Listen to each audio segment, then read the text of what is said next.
Bonsoir à toutes et à tous, bienvenue dans cette édition d'information dans l'actualité ce soir. Les conseils nationaux ont adopté ce mardi à la majorité la loi de finances initiale 2025. Elle s'équilibre en recettes et en dépenses à plus de 42 000 milliards de francs guinéens contre plus de 37 000 milliards en 2024. Et puis rencontre capitale entre le chef du gouvernement, les ministres des Finances, des Mines et celle des Postes et Télécommunications et les questions de procéder au rachat par l'État guinéen des actions du groupe MTN Guinée.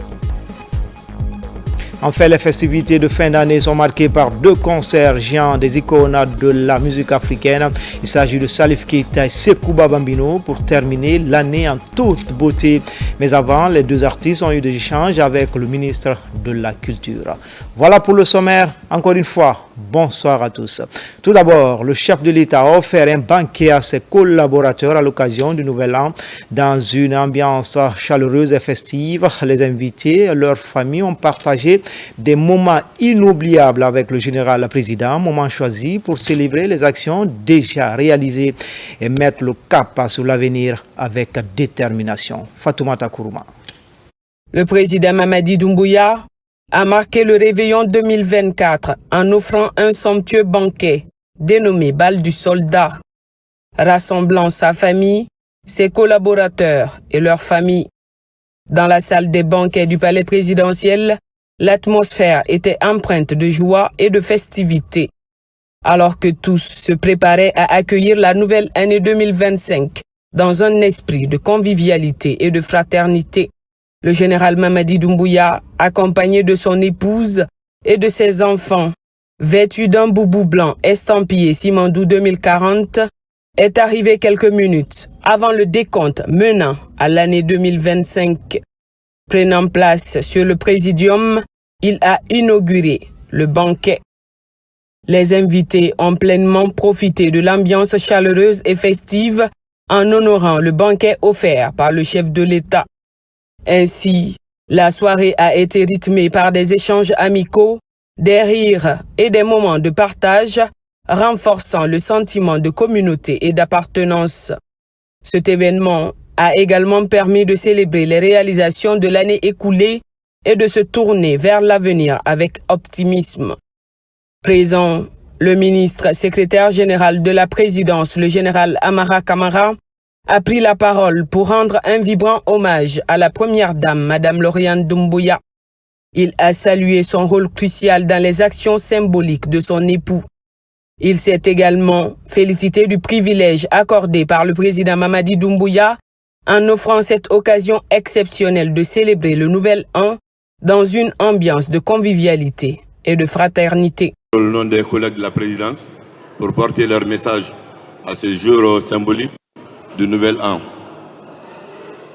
Permettez-moi, Monsieur le Président, de m'acquitter d'abord d'un devoir. Et les collègues qui ont préparé ce banquet m'ont fait porter un message particulier, qui est aussi un symbole de gratitude. Et les collègues m'ont chargé de rendre un hommage ce jour particulier à votre épouse, Madame la Première Dame de la République, pour son soutien à votre côté, pour son assistance.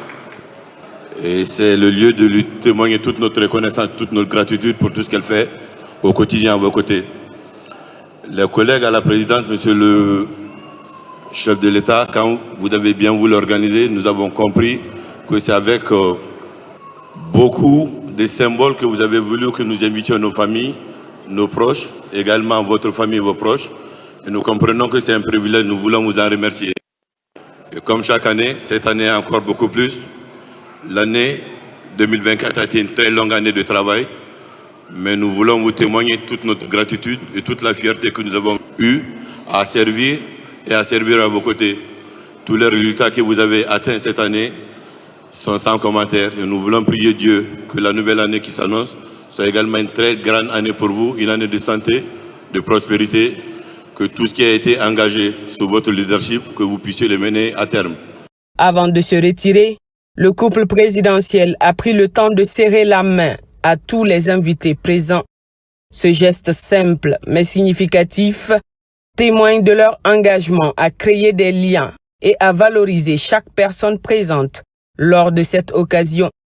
Ce moment chaleureux a marqué la fin de la soirée, laissant une impression durable de convivialité et de bienveillance. L'année 2025 s'annonce ainsi pleine de bonnes perspectives, avec des projets prometteurs et des ambitions renouvelées pour le bien-être de la population guinéenne. Dans le reste de l'actualité, réunis en plénière ce mardi, les conseillers nationaux adoptés à la majorité la loi de finances initiale 2025. Elle s'équilibre en recettes et en dépenses à plus de 42 000 milliards de francs guinéens contre plus de 37 000 milliards en 2024. C'est le fruit de plusieurs jours d'intenses travaux en commission et intercommission. Robert Siditolno. Les conseillers nationaux sous la houlette de leur président Dr Dansa Kourouma n'ont pas émis de réserve pour voter la loi de finances initiale 2025. Ce budget adopté s'équilibre désormais en recettes et en dépenses à plus de 42 000 milliards de francs guinéens contre plus de 37 000 milliards de francs guinéens en LFR 2024. Les commissions permanentes préconisent, à travers leurs amendements et recommandations, une continuité de l'amélioration de la qualité des dépenses budgétaires et une meilleure gestion des finances publiques. À ce titre, le CNT recommande l'application stricte des règles édictées par la loi organique relative aux lois de finances et le règlement général sur la gestion budgétaire et de la comptabilité publique. À l'exception des dépenses publiques et à la production dans les délais légaux des rapports trimestriels sur l'exécution du budget et les lois de règlement, conformément aux articles 52, 60 et 77 de la LOF. Au cours de la plénière, les commissions permanentes du CNT se sont relayées pour évoquer les préoccupations. À date, nous avions pu réaliser 63% du total des recommandations que le CNT a adressées au gouvernement. Ça veut dire qu'il y a une marge de progression. Il y a des défis existants. Nous allons tendre vers la réalisation de ces défis. On a un budget qui augmente en son volet recettes de plus de 14% pour se situer à 35 000 milliards et en volet dépenses conformément aux priorités du projet Simandou 2040. On note une évaluation de plus de 12% par rapport à la loi des finances rectificatives 2024 et en valeur absolue, cela nous amène à 41 000 milliards ou plus. Devant les enjeux d'une gestion saine du budget 2025 alloué, Dr Dansa Kourouma appelle tous les acteurs impliqués dans la gestion de la chose publique à accorder leur violon pour réussir le pari de la refondation en cours dans notre pays. La refondation de l'administration publique figure parmi les priorités absolues. Nous devons moderniser nos institutions pour les rendre plus efficaces et mieux alignées sur les attentes des citoyens. De même, le développement des infrastructures, qu'il s'agisse des routes, des écoles et des établissements de santé, reste un impératif majeur. Les lacunes identifiées lors des missions sur le terrain nous rappellent l'urgence d'agir. Agir maintenant. L'année qui s'ouvre est porteuse d'espoir, d'opportunités, mais aussi de défis que nous pouvons surmonter ensemble. Elle nous invite à nous mobiliser, à unir nos forces pour bâtir un avenir meilleur pour notre nation. Je tiens à exprimer une fois encore toute notre reconnaissance et notre fierté au président de la République, le général Mamadi Doumbouya, pour sa fermeté dans la lutte contre la corruption et les détournements des deniers publics. Les récents scandales financiers dévoilés ne doivent pas être perçus comme des signes de faiblesse du système. Fini les travaux de la LFI 2025 conformément à l'article 52 de la loi organique relative aux lois des finances. Comme annoncé dans les titres, rencontre capitale au palais de la Colombe de Boulbiné entre le chef du gouvernement, les ministres des Finances, des Mines et celles des Postes et Télécommunications. Il était question de procéder au rachat par l'État guinéen des actions du groupe MTN Guinée. Les débats ont porté aussi sur la gestion des dettes et engagements financiers du groupe. Ousmane Bangoura.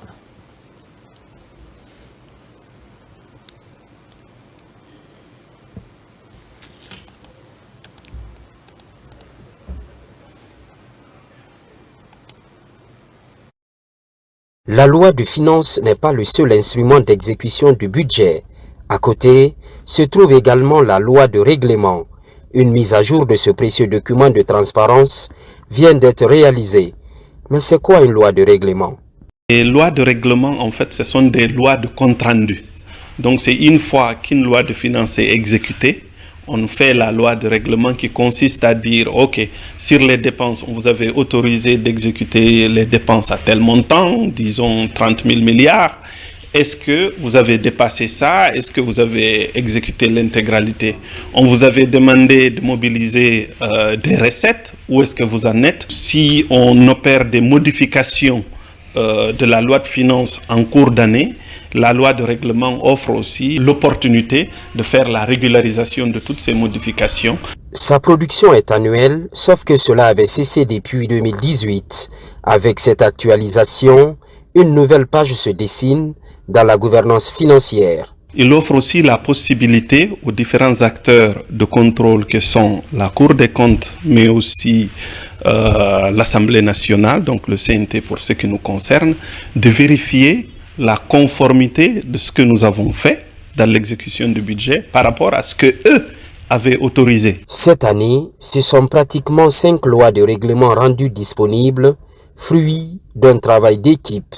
Vous me donnez là l'occasion unique de remercier et féliciter l'ensemble des équipes du ministère du Budget et du ministère de l'Économie et des Finances.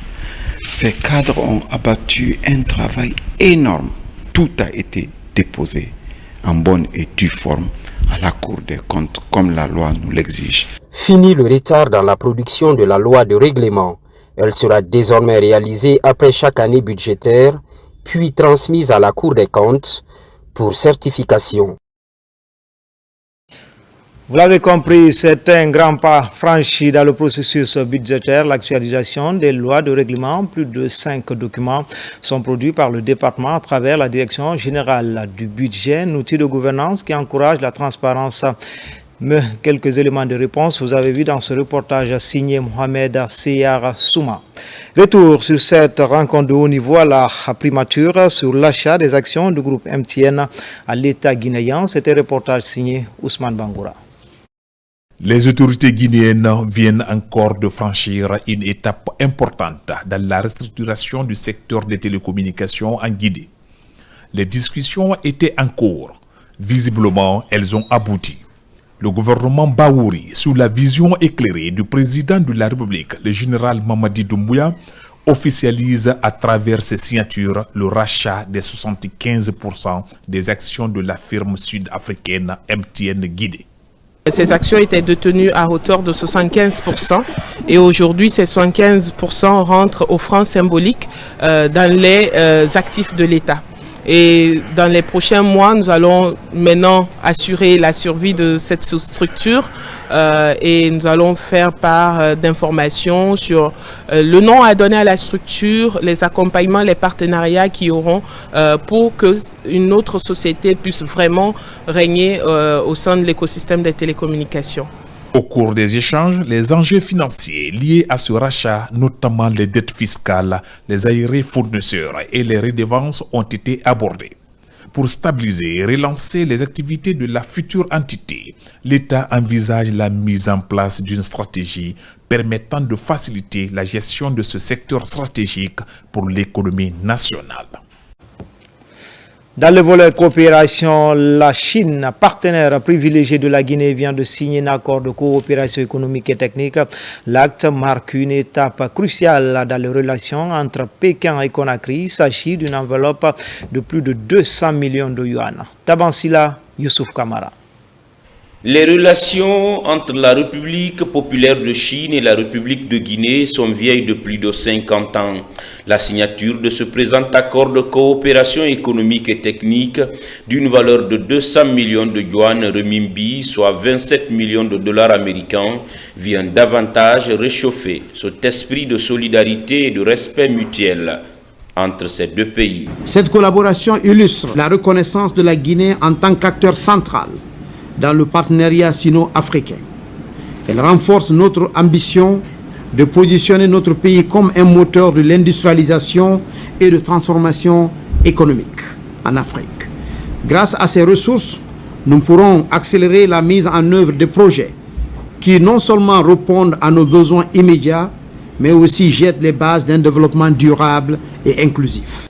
Cet accord de don non remboursable est le prolongement des engagements pris lors du forum Chine-Afrique à Beijing en septembre dernier. De plus en plus d'entreprises chinoises viennent investir en Guinée et des progrès encourageants ont été enregistrés, tels que les infrastructures, par exemple le projet Cimentou, le plus important actuel en Guinée, et encore d'autres projets. Le développement du capital humain, c'est une question de vision. Vous savez que le président de la République aussi tient à la réalisation des 4 universités régionales qui va désengorger et améliorer les capacités d'accueil surtout dans nos universités et moderniser notre enseignement supérieur. En Guinée, depuis maintenant 60 ans, la Chine a appuyé beaucoup de réalisations. Le Palais du Peuple, la RTG Coloma, l'hôpital sino-guinéen, le stade de l'amitié général Lansana Conté sont de parfaites illustrations. Dans le domaine de la défense, de la pêche, de l'économie maritime et de la sécurité, une dynamique de coopération est mise en œuvre par l'Union européenne et la CEDEAO en faveur des États côtiers. Un instrument d'intégration qui va contribuer à renforcer les aptitudes des acteurs du secteur portuaire et maritime. Marwan Kamara. Dans le domaine maritime, la piste de la coopération avec le Portugal est portée officiellement à la connaissance du grand public. Une délégation de la marine portugaise travaille étroitement avec les autorités de la marine marchande, entre autres priorités, l'acquisition des vedettes et d'autres embarcations à coque rigide. I must say Portugal is very committed to this project. This is a CEDEAO project that is financed by the European Union. Ce projet a été obtenu par la CEDEAO, financé par l'Union européenne. Et la mise en œuvre a été confiée à la marine portugaise. Et nous sommes vraiment fiers d'être en Guinée et nous comptons revenir pour la 3e phase de la mise en œuvre de ce projet SOAEMS. Cette opportunité d'être en Guinée n'est pas que seulement à cause de ce projet. Ce projet va nous permettre d'être plus rapprochés et pouvoir partager assez d'expérience. To the maritime security of the Republic of Guinea. Managée par l'Union européenne et la Commission sécurité de la CEDEAO, cette piste de collaboration est offerte aux États côtiers de l'Afrique de l'Ouest avec en prime l'opportunité de profiter d'un mécanisme de renforcement de capacité des acteurs opérationnels maritimes. Nous remercions le général président Mamadi Doumbouya parce qu'il faut le dire, tout cela c'est dans le cadre de la refondation, dans le cadre du changement qui va permettre à assurer le développement de notre secteur maritime, à faire en sorte que notre secteur maritime soit en phase avec les normes internationales à travers la formation, à travers bien entendu l'équipement en vedette. Le domaine maritime est un domaine extrêmement sensible qui est économiquement viable pour notre pays et donc pour cela il faut une très bonne formation et avec cette visite de la délégation portugaise, nous espérons que c'est un début et il y aura une continuité. Ce programme de la CEDEAO et de l'Union européenne va contribuer à renforcer la sécurité le long des frontières maritimes des pays côtiers, notamment au niveau du golfe de Guinée.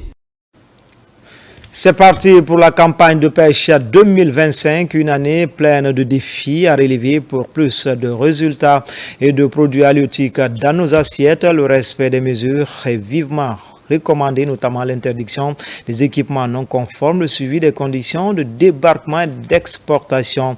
La ministre de la Pêche tient à préserver les écosystèmes marins. Algassimouba Sekou Sissoko.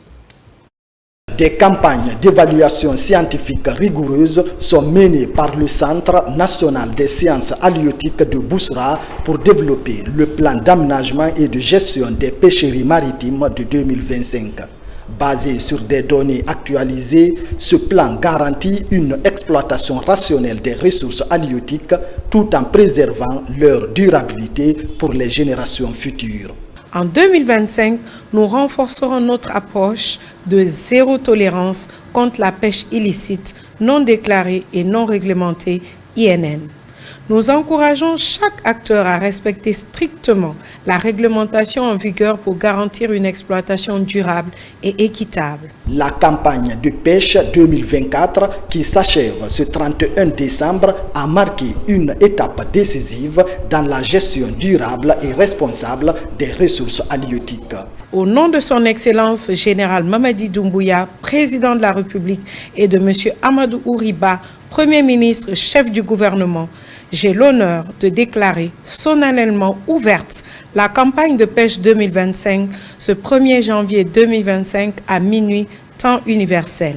Je vous souhaite à tous une campagne fructueuse et prospère. À travers cette sortie de la ministre de la Pêche et de l'économie maritime, invite est faite à tous les acteurs de la pêche pour le respect des mesures adoptées, notamment l'interdiction des équipements non conformes et le suivi à la loupe des conditions strictes de débarquement et d'exportation des produits halieutiques en vue de la préservation des écosystèmes marins. La délivrance gratuite des actes civils se poursuit dans l'arrière-pays. À Kankan, la coalition des organisations de la société civile mobilise ses membres pour faciliter les opérations sur le terrain. Les orientations du ministère de la décentralisation sont partagées pour atteindre les objectifs du recensement national. Diamokaba. L'obtention gratuite des actes d'état civil devient une réalité sur l'ensemble du territoire guinéen. La société civile s'implique dans le processus pour partager les enjeux de cet autre pilier de la refondation de l'État. À Kankan, les démembrements de la coalition nationale des organisations des sociétés civiles guinéennes de la savane sont réunis pour cerner les grandes orientations. Nous avons signé un protocole d'accord avec le ministère de l'administration du territoire et de la décentralisation relatif à un accompagnement en vue de la mobilisation sociale en faveur des audiences foraines qui sont en cours. Nous avons convié nos coordinateurs régionaux, préfectoraux, sous-préfectoraux et communaux à Kankan.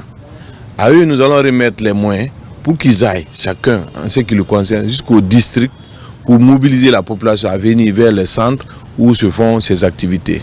Leur mission, inciter les populations à la base à adhérer au projet pour faire du programme national de recensement administratif à vocation d'état civil une phase réussie de la transition.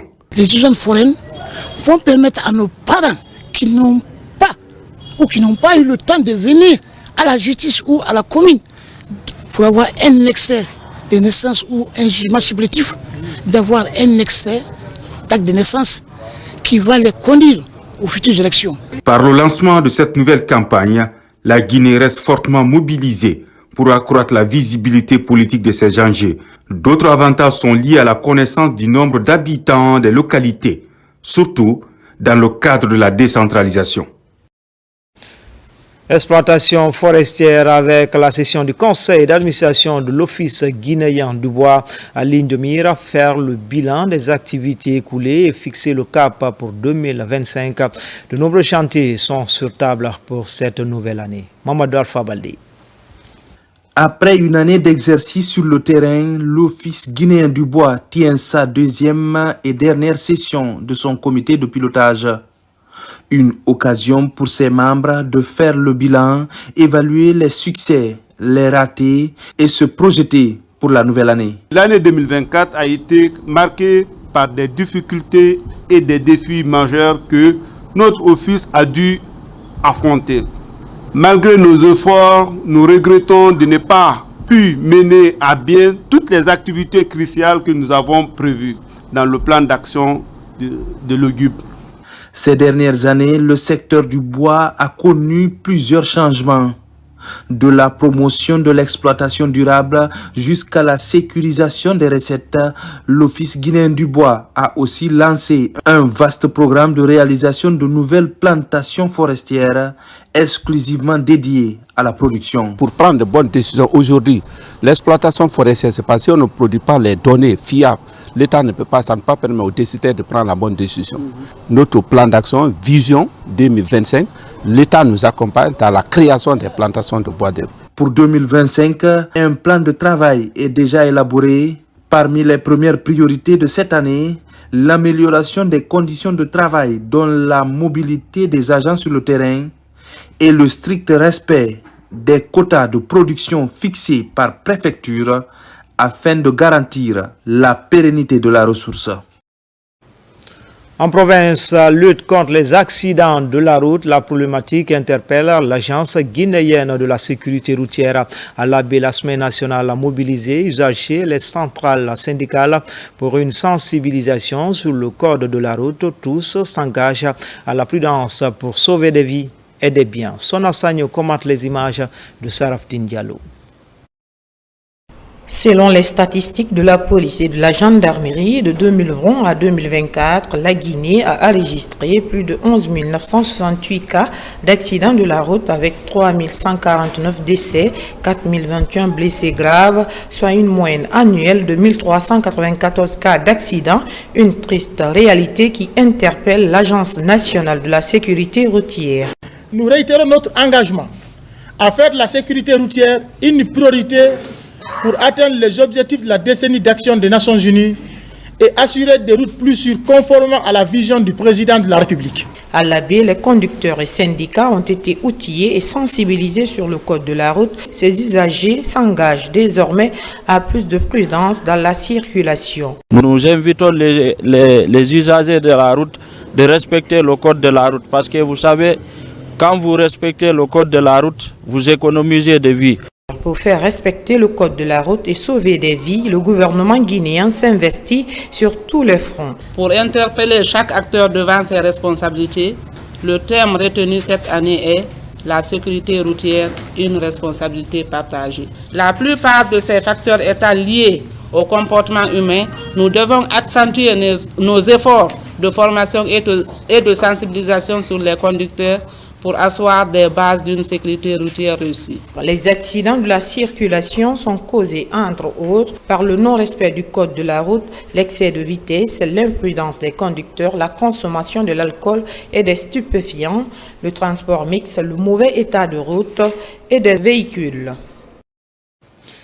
Bientôt un marché moderne de collecte des produits agricoles à Sanancroni, sous-préfecture de Damaro, préfecture de Kirouané. L'idée est de promouvoir l'agrobusiness en milieu rural et contribuer à l'autosuffisance alimentaire dans la région. Les travaux viennent d'être lancés par les autorités locales, cadre du projet AgriFarm et du ministère de l'Agriculture. RTG Kankan et l'âge Fodé Bangali Fofana. Cette liesse populaire dans le district de Sanancroni, c'est pour accueillir le démarrage effectif des travaux de construction d'un marché ultramoderne dédié aux produits agricoles.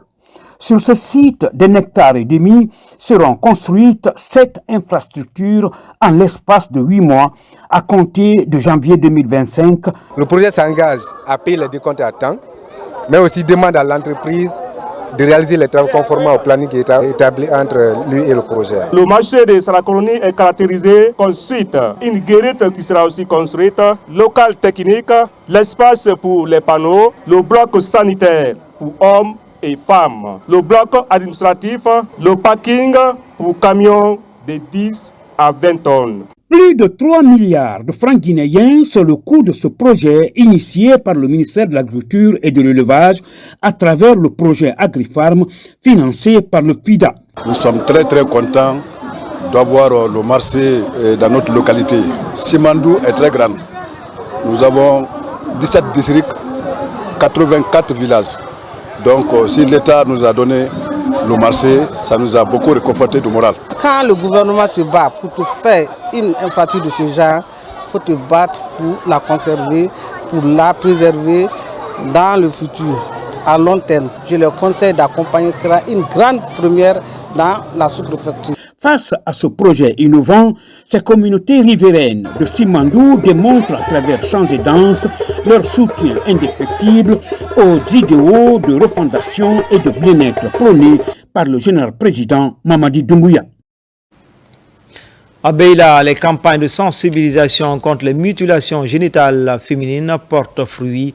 24 villages de la commune rurale de Diarakerela viennent de déclarer officiellement la fin des MGF et mariages précoces dans leur localité. C'était au cours d'une cérémonie organisée à cet effet par les démembrements de la promotion féminine de l'enfance, le cercle des volontaires pour le développement. Lancé Kamisoko, Mohamed Salioupaï, Mohamed Lamine Diallo.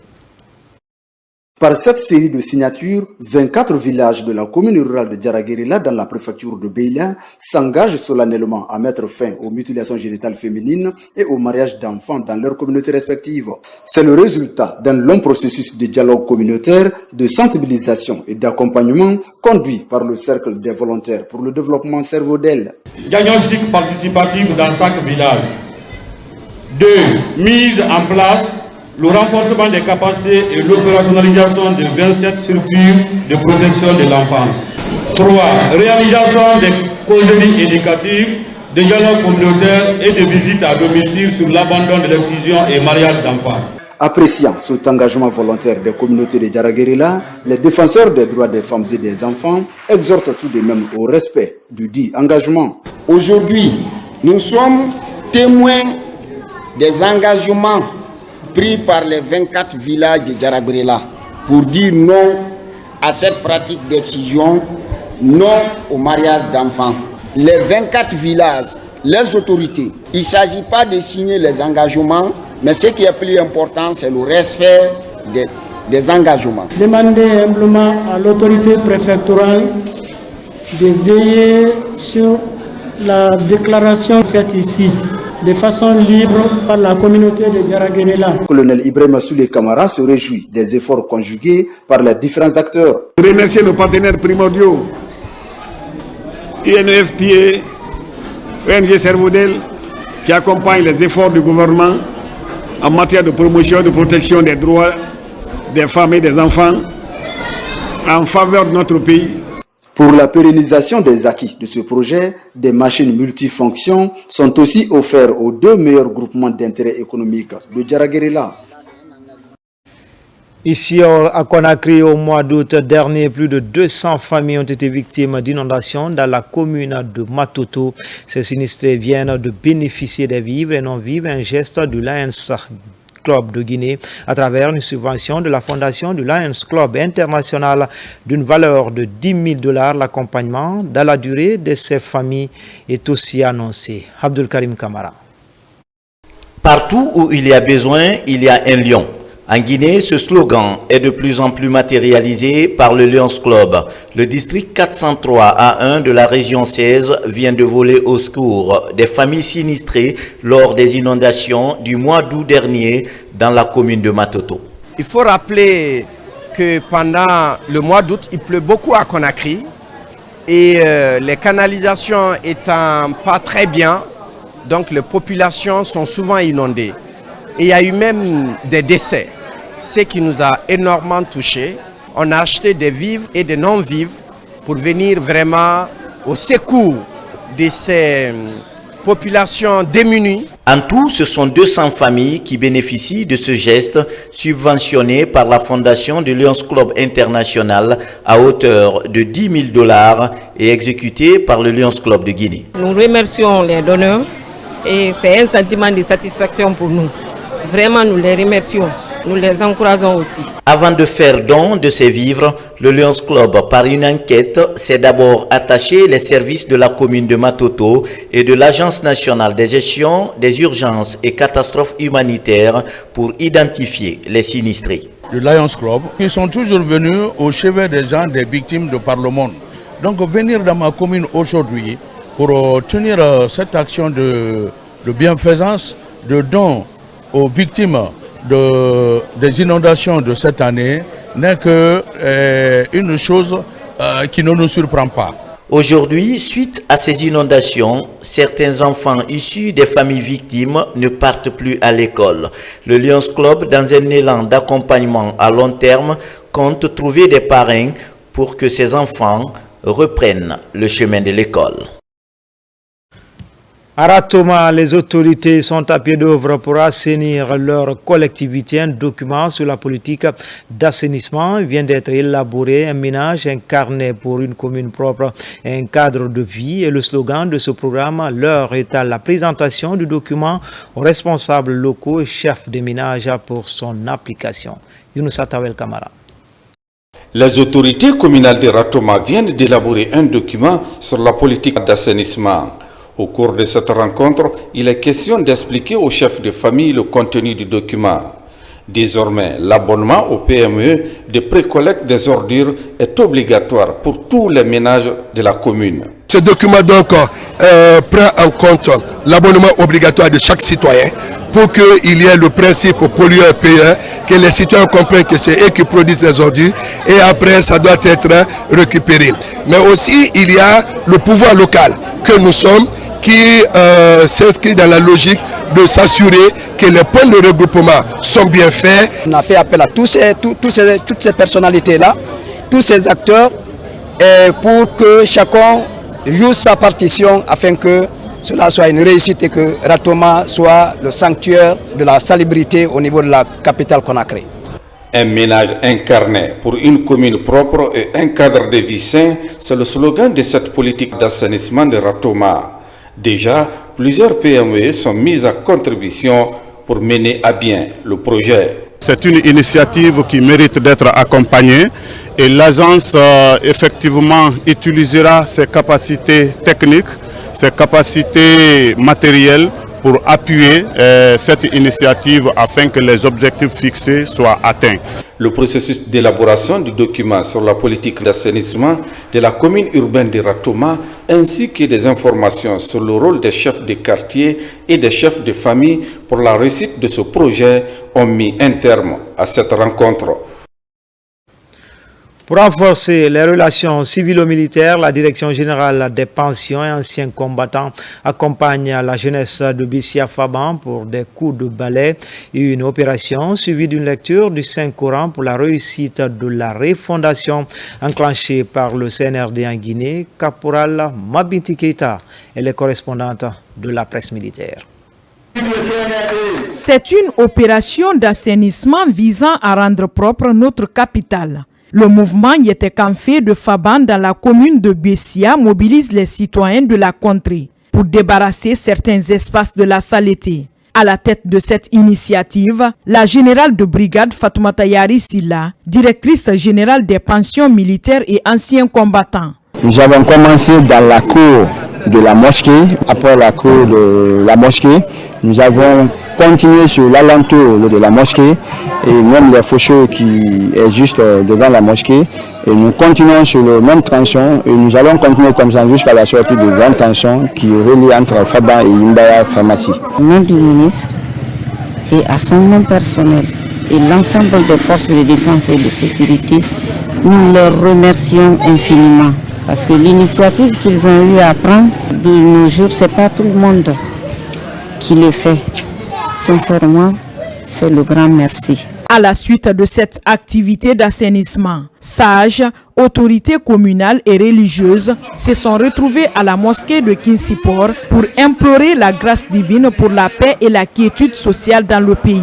Toutes ces personnes aujourd'hui à la mosquée, c'est pour la lecture du Coran, pour la paix du cœur pour tous les Guinéens, la cohésion sociale et pour supporter le président de la République, vu les travaux qu'il est en train de faire pour les Guinéens. Vecteur de rapprochement entre les populations, cette activité a pris fin par des prières et bénédictions formulées en faveur du président de la République et pour une transition apaisée. La grande mosquée de Timbitouni, nous sommes dans la préfecture de Pitaf et Ponova. Cette maison de Dieu a été inaugurée le week-end dernier, une action rendue possible grâce à la mobilisation des fils du terroir. Sa première construction date de 1725. Elle a joué un rôle primordial dans l'implantation de l'islam dans le Fouta théocratique. RTG Mamon, Mamadou Patebaldi. C'est une marée humaine qui a rallié ce samedi Timbitouni dans la préfecture de Pita. En provenance de tous les horizons, ces fidèles musulmans par centaines sont venus assister à l'inauguration de la grande mosquée de cette localité. La mosquée centrale de Timbitouni est le symbole vivant de notre histoire, de notre foi et notre identité en tant que peuple appartenant à l'un des 9 divés du Fouta théocratique. Et tout le Fouta théocratique est convié ici pour venir commémorer un souvenir, celui de 1725, date à laquelle la mosquée a été créée, date à laquelle les divés qui symbolisent le Fouta théocratique, Timbi, Timbo et Labé, se sont réunis ici à Timbitouni pour s'organiser dans le cadre de la concorde sociale et la paix et aussi sur l'expansion de la religion musulmane. Entièrement réhabilité et équipé par les fils du terroir, ce temple de culte islamique a connu la succession de plusieurs armami et érudits qui ont apporté leur contribution pour le renforcement du tissu social en Guinée. L'ensemble des fils de la Guinée se retrouvent ici pour commémorer le 3e siècle et quelques de cette mosquée basée sur l'amitié, la concorde et la fraternité qui sont les gages de tout développement qui vont aller dans le sens aussi des voies qui nous sont tracées par le président de la République, le général Mamadi Doumbouya. La délégation s'est ensuite rendue à Timbitouni Centre pour visiter les 3 termitières où s'étaient retrouvées les provinces de Timbi, Timbo et Labé, symbolisant les 3 divés du Fouta théocratique, point de départ de l'islamisation du Fouta. La coalition nationale de Guinée pour les droits et la citoyenneté des femmes poursuit sa campagne de sensibilisation pour une cohésion sociale. Cette fois-ci, elle est allée à la rencontre des vendeuses pour une causerie éducative. L'importance de vivre ensemble et la promotion des droits des femmes ont été longuement abordées. Bakari Bamba Kondé. Réunis au sein de la coalition nationale de Guinée pour les droits et la citoyenneté des femmes, en abrégé CONAG, la gente féminine s'engage pour le maintien de la paix et de vivre ensemble à cette période de transition. Elle vient d'initier à cet effet une vaste campagne d'information, de communication et de sensibilisation des différentes couches socio-professionnelles du pays. Elles nous ont dit que ici à la Belle-Vue, marché, il n'y a pas de problème. En tout cas, elles arrivent à parler à leurs enfants, en tout cas tout leur entourage, elles arrivent à leur parler de la paix, de la cohésion sociale. Pour la bonne compréhension du public cible, le porte-à-porte et les causeries éducatives sont des canaux utilisés par la CONAG. L'approche vise également à prendre en compte les besoins et propositions des femmes et filles de Guinée dans les instances de prise de décision pour une transition inclusive et apaisée. J'aimerais dire à tout un chacun, à tous les Guinéens, la seule chose dont nous devons prendre soin aujourd'hui, c'est notre Guinée. C'est notre dénominateur commun. Nous devons la chérir. Et pour cela, nous devons nous sacrifier. Au niveau de l'opposition, au niveau de l'État, au niveau des citoyens, nous devons tous nous sacrifier pour qu'il y ait la paix dans notre pays. La première activité de la coalition nationale de Guinée pour les droits et la citoyenneté des femmes a concerné les états-majors des partis politiques. Une manière de favoriser le changement de comportement et d'attitude des acteurs politiques face à la violence. Je vous amène à Farana où depuis 10 ans les ressortissants du district de Rafela se donnent rendez-vous autour du livre saint. Le Coran, c'est une retrouvaille qui vise à implorer la grâce divine en faveur de la paix et du développement du pays. Cette année, des sacrifices et la lecture du Saint-Coran ont été organisés pour le pays et pour le chef de l'État, le général Mamadi Doumbouya. RTG Farana, Ibrahim Oulem Foufana, Silati Kourouma. La lecture collective du Saint-Coran dans le district de Arfela, sous-préfecture de Nialia à Farana, une coutume des ressortissants depuis 10 ans. Cette année aussi, la rencontre a duré 3 jours avec la participation des fils ressortissants venus de plusieurs villes du pays. Ici, des prières et bénédictions sont dites pour non seulement notre village à Arfela, pour sa prospérité, toute la région de Farana, toute notre République de Guinée, avec son Excellence, Monsieur le Président de la République, le général d'armée, Mamadi Doumbouya. Tout Farana est presque là. Toutes les autorités sont là. Il n'y a pas eu un seul incident, malgré la forte mobilisation de la population. Les imams sont en train de dire, après la lecture des Saint-Courans, il y a des bénédictions de ce pays pour la préfecture, pour la sous-préfecture et pour le district. Cette rencontre religieuse est aussi une occasion pour résidents et ressortissants de Arfela de discuter sur des sujets de développement du village.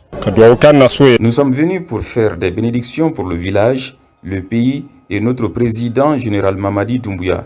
Que Dieu lui donne la force, qu'il nous vienne en aide dans nos souffrances, notamment le manque de machines agricoles. Nous demandons à nos autorités de nous aider. Récemment, notre pont s'est effondré et cela a fait que nos produits agricoles sont partis dans l'eau. Nous sommes en manque de forage ici. Nos enfants sont à l'école et il n'y a pas d'enseignants. Durant ces 3 jours de lecture du livre saint, des prières et bénédictions ont été dites en faveur d'une transition réussie en Guinée. Les uns et les autres sont également invités au renforcement du vivre ensemble.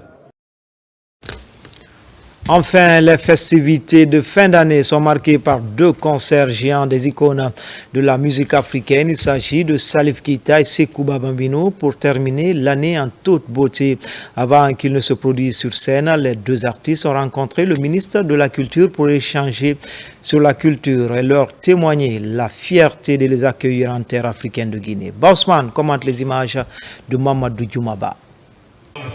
2 concerts géants pour boucler l'année 2024 avec 2 artistes de renommée internationale, Salif Keita et Sekouba Bambino Diabati. La légende Salif Keita à Palm Kamayenne et l'icône Bambino à Noum Hôtel Conakry pour célébrer les festivités de fin d'année et entrer de plein pied dans l'année 2025. Avant d'être sur scène, ils reçoivent la visite du ministre en charge de la culture, Moussa Moïse Silla, qui leur témoigne le soutien et la fierté de la Guinée dans toute sa diversité. C'est donc une forme de reconnaissance de la République de Guinée comme une terre de culture qui fait la promotion donc des artistes locaux et internationaux, mais c'est aussi une confirmation que notre nation, notre pays, la Guinée, est une nation fréquentée et aussi une nation fréquentable. Nous sommes donc le 31 décembre 2024 à quelques heures de 2025 et qu'il y ait autant de monde au niveau de ces 2 concerts avec de belles affiches comme ces artistes locaux et internationaux. Cela confirme que notre pays est un pays qui rassemble. Ces concerts ont été une occasion pour les autorités et les mélomanes de véhiculer des messages de paix et d'unité nationale et de formuler les vœux de nouvel an aux Guinéens. Je prie le bon Dieu que la Guinée aille de l'avant. Personne d'autre ne viendra construire ce pays à notre place. Nous sommes des Guinéens, soyons ensemble, entendons-nous pour que le pays aille de l'avant. Nous sommes ravis de voir l'année 2025. Nous avons passé une année merveilleuse 2024 et nous souhaitons encore voir vraiment la plus meilleure dans l'année 2025. Avant d'être sur scène, plusieurs artistes locaux ont tenu en haleine le public mélomane, heureux de savourer la fin d'année et de démarrer le nouvel an dans la gaieté. C'était tout pour les infos. Tout le plaisir a été pour moi de vous servir. Mais en attendant, restez toujours connectés sur le www.rtgguinée.info. Encore une fois, excellente année 2025 à toutes et à tous. À demain pour d'autres infos sur la Guinée, notre paradis, terre de richesse et d'innovation. Inch'Allah.